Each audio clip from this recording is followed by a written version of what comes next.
تعالوا النهارده نجرب مع بعض الطاسه الترند.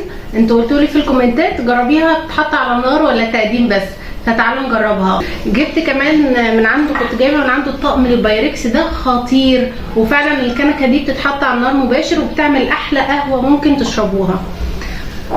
وكنت كمان جايبه من عنده الازايز الترند دي خطيره وتحفه وخامتها حلوه قوي وسعرها بصراحه خطير. انا سالت عليها في كذا مكان، هو عنده ارخص سعر بامانه، وبصراحه شيك قوي، هتنفعكم قوي في رمضان للعصاير.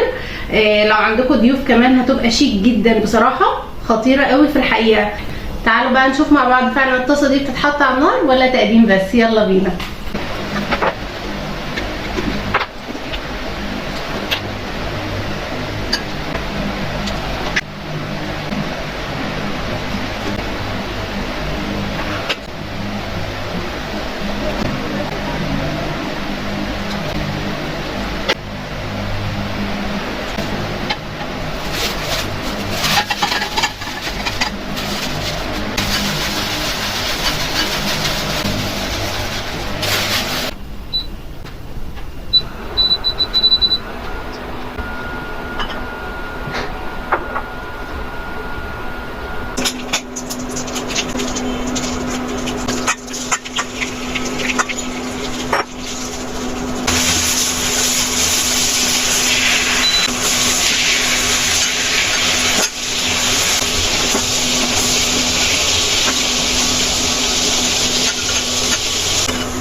عايزاكم تجربوا الوصفه وترجعوا تقولوا لي في الكومنتات.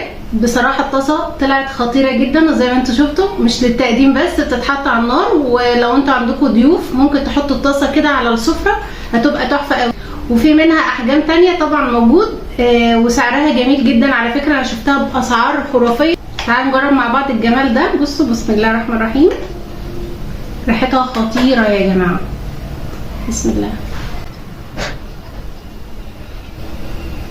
تحفه بجد تحفه. استنى رايكم في فيديو ايه النهارده. متنسوش تحطوا لايك وتشتركوا في القناه، واشوفكم في فيديو جديد. مع السلامه.